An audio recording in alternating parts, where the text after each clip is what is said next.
Soyez les bienvenus dans le temps additionnel de cette 21e journée de Super League. Ce dimanche a été riche en enseignements, que ce soit dans la lutte pour le titre ou bien dans la bagarre pour éviter la relégation. On va tout vous montrer au cours de ces 25 prochaines minutes avec nos consultants Claude Riff et Johan Lonfa. Messieurs, ce qu'on peut dire déjà qu'aujourd'hui, il y a eu quelques enseignements, quelques bascules. On ne va pas tout dévoiler pour le moment, mais on a des conclusions à tirer de cette journée. Oui, que Zurich assoit sa domination, qu'il confirme, et donc qui est le candidat au titre, et même pas surprise, hein, parce que dans différents championnats européens, il y a toujours eu des surprises. À un moment donné, pourquoi pas dans le championnat de Suisse, après 12 ans de domination. Mais là, 10 points d'avance pour le FC Zurich. On voit que Bâle n'aura pas, je crois, les arguments pour pouvoir lutter. Et que Young Boys, c'est encore un point d'interrogation. Mais il y a tellement de blessés. Ils sont touchés par rapport à Zurich, qui, lui, n'a pratiquement pas de blessés. Et dans la lutte contre la relégation, pas une bonne nouvelle aujourd'hui pour le Lausanne Sport. Des signaux plutôt négatifs pour le Lausanne Sport. Quand on voit leur principal contradicteur qu'est Lucerne aujourd'hui, on le verra dans les images, avec beaucoup d'allant, qui n'avait rien d'un dernier de classe, beaucoup de volonté, beaucoup de talent, et donc il y a du souci à se faire pour les Lausannois. 3 matchs se sont déroulés aujourd'hui. On commence avec ce choc, ce duel entre Young Boys et Bâle. La consigne était assez simple, il ne fallait en tout cas pas perdre, mais si possible même gagner pour rester au contact du FC Zurich. Et c'est Michael Bugnon qui nous résume la partie. L'horloge indique 14h15 au Wankdorf, c'est l'heure du choc dominical. Les Bernois sont 3e, les Rennes en 2e, mais tous deux sont distancés par un FCZ souverain. Les deux ogres restent sur une contre-performance et cette rencontre revêt du coup d'une importance capitale et ça se ressent dans les tribunes. Début du match tendu, avec beaucoup de fautes, de duels et surtout un round d'observation qui aura duré une bonne vingtaine de minutes. Il y a certes quelques éclairs de génie offensif, mais aussi et surtout de la solidité défensive, à l'image de Sandro Lauper sur cette percée de Fedor Tchalov. Et dans ce genre de cas, la différence intervient régulièrement sur coup de pied arrêté. Dans le rôle du bon tireur, Palacios. Dans le rôle du joueur qui coupe au premier poteau, Lang. Et dans le rôle du fautif, Ratiopi qui se fait battre dans ses 5 mètres. 1-0 pour Bâle alors qu'IB avait pris un léger ascendant dans le jeu. Le momentum change, les mauvaises nouvelles s'enchaînent côté bernois. Un peu à côté de ses souliers, capitaine Fabian Lustenberger doit s'en aller sur blessure à la 35e minute. Puis le meilleur buteur du club, Jordan Siebatcheux, ne trouve pas la faille dans l'enchaînement sur un type d'action qu'il affectionne pourtant tout particulièrement. Young Boys n'est pas au mieux. Mais deux faits de jeu vont complètement tourner le match. Premier tournant, cette frappe limpide de Vincent Sierro. 12e occasion seulement des jaunes et noirs, mais celle-ci suffit au bonheur du Wankdorf. À 30 mètres, le Valaisan trouve la faille. Lindner touche de justesse, mais c'est insuffisant. Égalisation. Deuxième tournant, cette faute de Wouterburger, qui est en fait sa deuxième en l'espace de quelques instants. Carton jaune une fois, carton jaune 2 fois. Burger quitte ses coéquipiers. Une expulsion qui change tout. Ouais, on peut dire que c'est vraiment le tournant du match parce que voilà, ça nous a aussi facilité les choses. Mais on est parti chercher cette expulsion, on est parti les chercher, on les a poussés, on a fait ce qu'on savait faire. Puis voilà, IB c'est une équipe. Il y avait 11-18 joueurs, tout l'effectif qui était là pour essayer d'aller chercher cette victoire. Aujourd'hui, on est content, donc à nous de continuer. Les Bernois vont se faufiler dans les nombreux boulevards laissés par les Bâlois. 69e minute, combinaison entre Ngamale et Kanga. Le Camerounais trouve un trou de souris entre les jambes du jeune Haïdari, entré en jeu pour Burger. Et au ras du poteau, retour de la canne prolifique pour Ngamale. 2-1, et ça va trop vite. 2 minutes plus tard, au tour de Siebatcheux d'y aller de sa propre réussite. Le centre est signé Quentin Masseras, le raté Fabian Rieder, et donc le but, Jordan Siebatcheux, qui devient seul meilleur buteur du championnat devant Cabral, l'ex-Bâlois. Le match semble alors joué, même si à 10 minutes du terme, le doute s'installe. Exclusion cette fois-ci d'un Bernois, Ulysse Garcia, qui en plus concède un excellent coup franc. Le dernier est botté par Sebastiano Esposito. Le football, ça se joue à des détails ou à des bouts de métal, c'est selon. Le 3-2 n'existera jamais. Avec cette défaite, Bâle a peut-être laissé échapper le titre. Moi, je continuerai d'y croire jusqu'à la fin. Et même si on a perdu, pour moi, c'est pas une fin en soi. On va essayer de faire ce qu'il faut pour pallier à cette défaite, et effectivement, parce qu'on est obligé de toute façon, parce qu'on a des objectifs. Mais bon, aujourd'hui, ça l'a pas fait. Ça ne l'a donc pas fait pour le FC Bâle. C'est mieux pour IB, même si les pertes d'Elia, de Fasnacht et possiblement de Lustenberger pourraient s'avérer fâcheuses. Reste que pour le moment, les Bernois survivent. AIB solide malgré de nombreuses absences. On avait appris juste avant le coup on voit que Camara, Mambimbi et Monteiro avaient rejoint l'infirmerie alors que Fasnacht et Elia y étaient déjà, par exemple. On voit que Lustenberger est sorti blessé, que Ulysse Garcia sera suspendu la semaine prochaine. Ça va être un casse-tête pour faire une équipe. C'est Ziger qui va revenir, heureusement. Oui. Hein. Mais comme on avait dit, IB a toujours très bien pratiqué avec ses joueurs, a toujours 16 à 18 titulaires et a réussi à avoir une équipe qui a tenu la route aujourd'hui, qui a battu. Mais sur la longueur, par rapport à ce Zurich qui n'a pas de blessés, qui surfe. Et puis les blessures, c'est quand même toujours un mauvais signe, quoi. Bien sûr que IB qui doit jouer sur un synthétique, qui s'entraîne synthétique sur l'herbe et tout, c'est une équipe plus fragile par ce synthétique qu'une autre équipe, je trouve.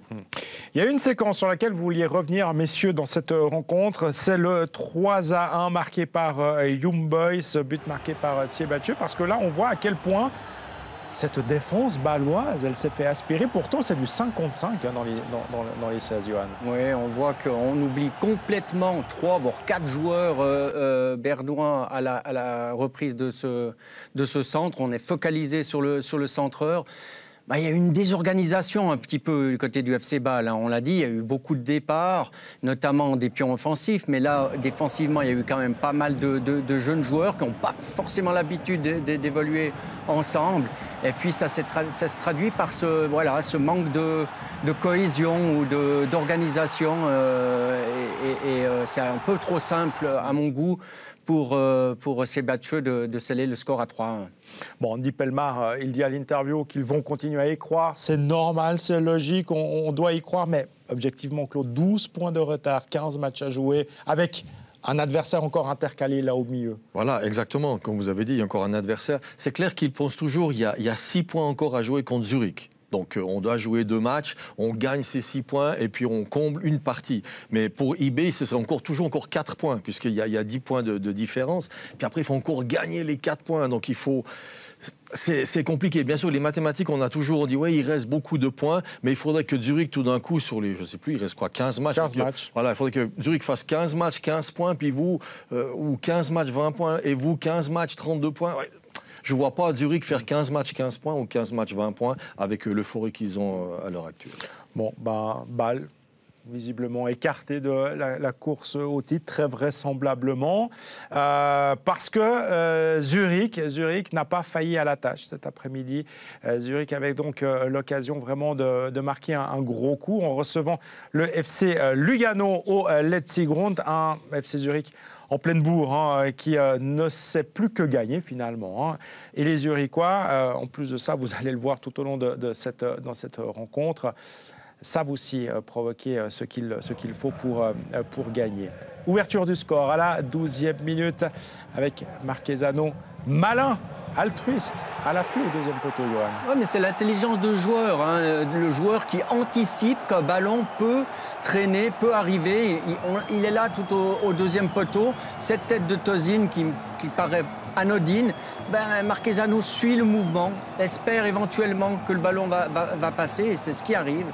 Et donc, j'aime bien ces attitudes de joueurs avec un certain flair. Marquezano a cette qualité, cette étiquette de joueur assez intelligent. Et donc, le mérite lui en revient sur cette ouverture du score.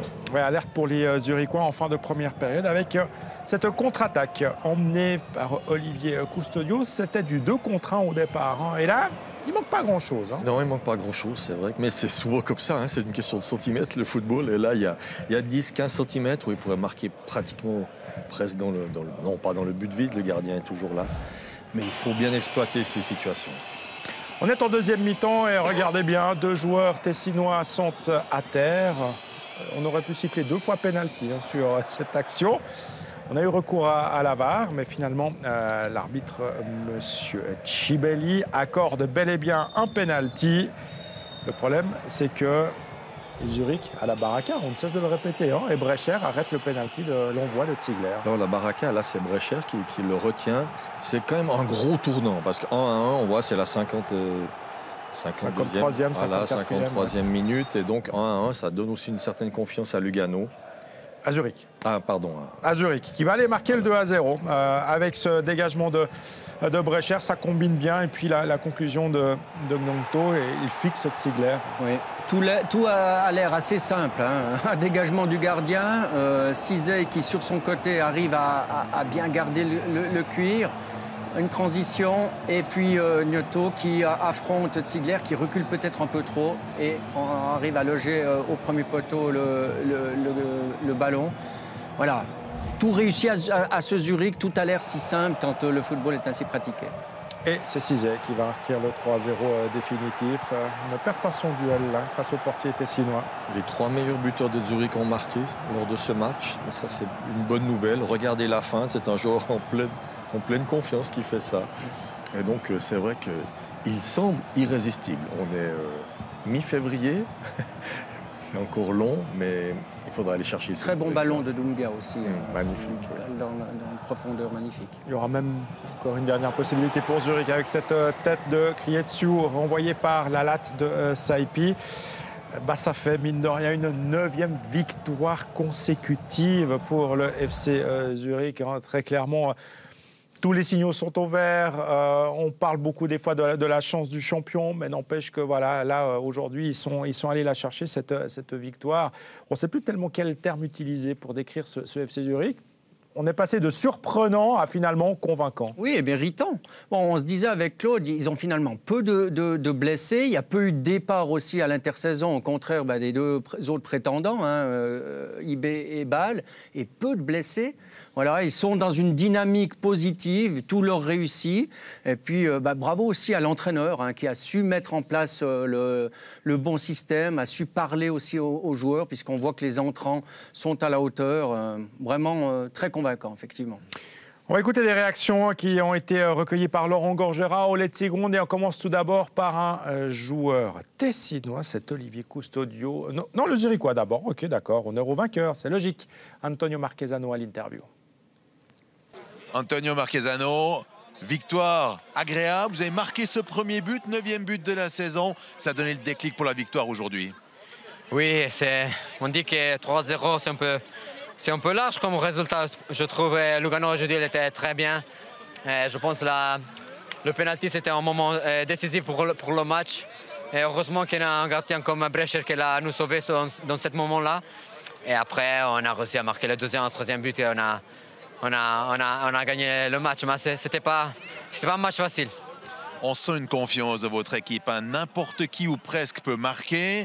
On voit après Cissé, Gnonto marque. Le gardien a fait l'arrêt décisif. A mis au milieu du terrain, Doumbia récupère un nombre de ballons incroyable. On vous voit à chaque fois dans l'équipe, vous tapez dans les mains. Vous ne pouvez aller qu'au titre. Non, nous, on sait qu'on doit jouer comme ça si on veut gagner les matchs. On doit être tous ensemble parce que comme ça, on va gagner les matchs. Et on essaie toujours de travailler tous ensemble. Et après, c'est sûr que si on joue comme ça, après, c'est les joueurs offensifs qui ont la possibilité de marquer des buts. Alors, il faut qu'on continue à faire comme ça. Il y a un point faible dans ce FC Zurich? Comment? Il y a un point faible dans le FC Zurich? Quelque chose qui va moins bien? Oui, c'est sûr, parce que je dis le premier mi-temps aussi, c'est pas trop bien. C'est vrai aussi que Lugano, je pense, il n'a pas frappé dans leur but, mais quand même, on n'arrive pas à faire un bon pressing premier mi-temps. C'est sûr qu'il y a toujours des choses à corriger, mais Lugano, on doit dire aussi, c'est une très bonne équipe. Alors, on prend sa victoire là, que c'est très important pour le moral et pour continuer notre, roue vers l'avant.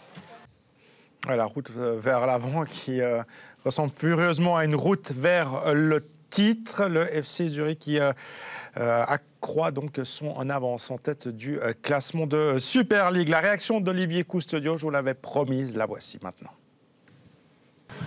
Olivier Custodio, match difficile ici à Zurich, défaite 3-0. Au niveau comptable, c'est pas bon. Au niveau de la manière, vous avez loupé l'occasion de revenir à un partout. Ouais, c'est clair. Je pense qu'en première mi-temps, on est bien rentré dans le match. Malheureusement, on prend ce but et voilà, après je pense qu'on se crée de très bonnes situations en première mi-temps. En deuxième mi-temps, on a un penalty et voilà, ça fait partie du jeu. On sait que Zurich est une bonne équipe, on savait que ça allait être difficile aujourd'hui et ils ont montré encore une fois pourquoi ils sont premiers. Comment est-ce qu'on explique que ce FC Lugano a quand même de la peine finalement face aux équipes du haut de tableau, les 3 premiers? Ça se passe beaucoup mieux face aux équipes qui sont placées derrière vous.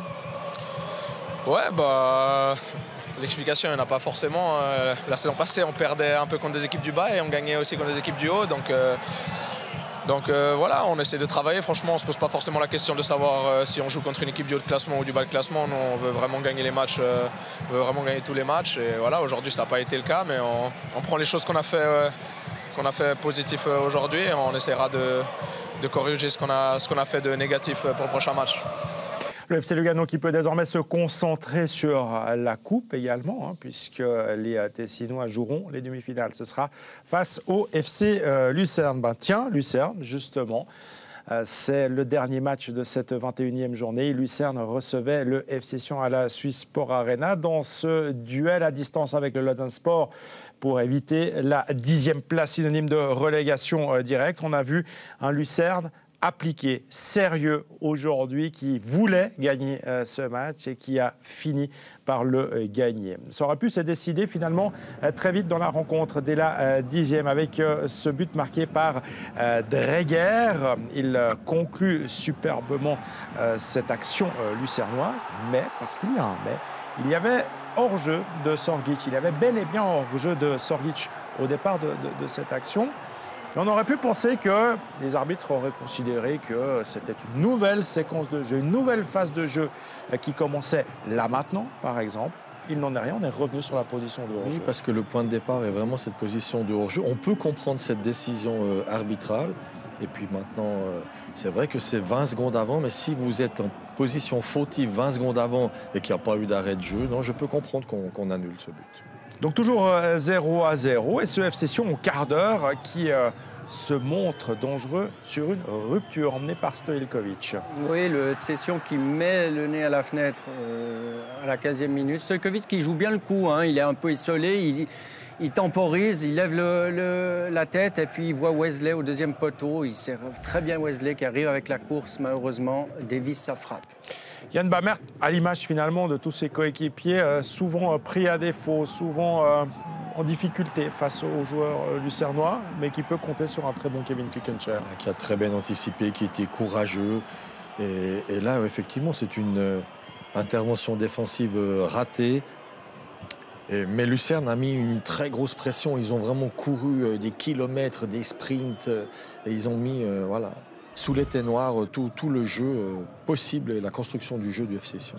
Il y a eu très peu de possibilités pour le FC Sion dans cette rencontre, mais on a retenu celle-là, celle de Tossetti juste avant la mi-temps. Oui, avec un débordement de Benito, Loris Benito qui faisait sa rentrée en Super League, un bon centre qui trouve Tossetti. C'était une des seules occasions dignes de ce nom en première mi-temps pour le FC Sion. Fickencher, homme du match côté valaisan, très clairement. Oui, c'était très clairement l'homme du match, comme vous avez dit. Et Lucerne qui continue, qui avait la foi, qui a vraiment commencé son match, pas comme un dernier du classement, mais comme une équipe qui doit faire ses 3 points. Oui, Fickencher s'est interposé devant Simani dans le temps additionnel de la première mi-temps. Par contre, face à Boubacar, il ne pouvait pas faire grand-chose. À Boubacar, réception du centre de Dreger, mais c'est une belle action lucernoise. Oui, avec un centre. Il tombe comme un fruit mûr, ce but d'Aboubacar, parce que voilà, la défense du FC Sion était mise à contribution lors de nombreuses reprises. Là, Fickencher ne peut rien. Il avait sauvé la mise du FC Sion à de nombreuses reprises jusqu'à cette ouverture du score. Et c'est donc logiquement que Lucerne mène, que Lucerne se montre encore dangereux.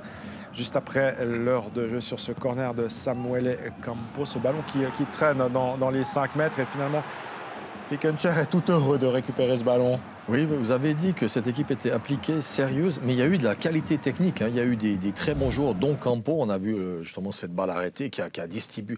Et puis avec Ogrinic aussi, c'est quand même des forts footballeurs qui ont aussi donné la sécurité, qui ont emmené l'équipe dans le jeu collectif et dans le jeu proprement dit. C'est une équipe vraiment dernière du classement qui avait un fond de jeu vraiment très intéressant aujourd'hui. Et à F Session, il faut quand même le relever, Johan, hein, qui nous a laissé un peu sur notre faim. Hein, parce qu'on les avait vus très bons depuis le début de l'année, notamment à Bâle la semaine dernière. Je serais beaucoup plus sévère que vous. J'étais très déçu du FC Sion. On a vu quand même 2 bons matchs du FC Sion lors de cette reprise. On a vu 2 défaites du FC Lucerne. Et là, on voit vraiment un FC Sion moribond, amorphe, largué sur tous les duels. Et je dirais que les leaders techniques de cette équipe, que sont Gergic, Bamert, Tossetti, ont complètement disparu et mis sous les ténoirs d'Ugrinic, de Tassar et consorts. Bon, ça sera d'autant plus intéressant d'entendre l'analyse du capitaine et gardien du FC Sion, Kevin Fickencher. Kevin Fickencher, comment expliquez-vous cette piètre prestation du FC Sion, une prestation complètement manquée après 2 très bonnes performances? Écoutez, je ne pense pas que c'est complètement manqué. On savait dès le départ qu'en venant ici, ça allait être très compliqué et ça fut le cas. Donc on n'était pas surpris par rapport à ça. Donc voilà, maintenant, à la fin, il n'y a que 1-0. On a jusqu'au bout essayé de pousser, mais ça n'a pas passé. La semaine passée, vous aviez bien réagi par 2 fois. Et aujourd'hui, après une première mi-temps compliquée, on attendait une réaction après 45 minutes, une deuxième après 60 lors de l'ouverture du score. Force est de constater qu'on attend toujours. Oui, écoutez, malheureusement, aujourd'hui, on n'a pas su avoir ce déclic devant et on n'a pas su garder le 0 derrière. Donc voilà, c'est comme ça. Je pense qu'il faut rester positif. Mine de rien, on a montré quand même du caractère parce que peut-être qu'à l'époque, on aurait pris le deuxième et puis on aurait fini en roue libre. Donc on s'est battu jusqu'au bout et puis ça, c'est les points positifs. Le FC Lucerne a enregistré sa 2e victoire de la saison seulement, mais c'est une victoire ô combien importante. On va le voir tout à l'heure au classement. On va d'abord écouter la réaction d'un de ses joueurs, très en vue. Samuel Campo, est-ce que vous êtes d'accord si on dit que le FC Lucerne ne ressemblait pas à une équipe dernière du classement aujourd'hui? Oui, absolument. C'est ça qu'on doit chercher. On doit jouer tous les matchs comme ça. Je pense que si on joue comme ça, on est vraiment une bonne équipe et on a vu aujourd'hui. Finalement, votre saison a peut-être été relancée grâce au match de coupe face à une Promotion League en semaine. Oui, ça nous a donné aussi de confiance, c'est clair. C'était bien pour l'équipe, pour l'esprit. Il faut juste continuer comme ça. Après, comme je dis, on est une très bonne équipe avec de bons joueurs. 21e journée de Super League qui a viré au cauchemar, au vinaigre pour les clubs romans. Tous battus hier, Lausanne battu par Getse, Servette par Saint-Gall. Aujourd'hui, Sion défait à Lucerne.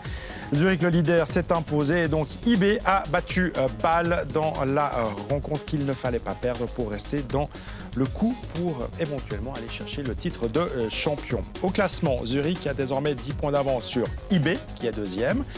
Et 12 points sur le FC Bâle. Et changement au niveau de la 9e et de la 10e place avec Lucerne qui passe donc devant le Lausanne Sport. 2 points d'avance pour les Lucernois qui ont en plus une meilleure différence de but. Franchement, messieurs, sans vouloir chaque week-end tirer sur l'ambulance, on se fait du souci pour le LS quand on voit la prestation du LS hier, celle de Lucerne aujourd'hui. Oui, on peut se faire du souci. C'est surtout dans les prises de risques, c'est dans l'engagement, c'est dans la faculté de jouer aussi le football ensemble. Le football, c'est pas seulement de se battre et puis de courir et d'aligner les kilomètres. C'est aussi, à un moment donné, quand on a le ballon dans les pieds, de produire du jeu. Et là, Lucerne a produit quelque chose, pas tout le temps, mais a produit quelque chose par rapport à Lausanne, qui a une peine immense à produire du jeu et aussi à acquérir la confiance par le jeu. C'est avec le ballon qu'on acquiert des confiances, c'est pas en courant pendant 12 km sans le toucher. Ils ont un projet commun. On sent qu'il y a un plan de jeu qui a été respecté par tout le monde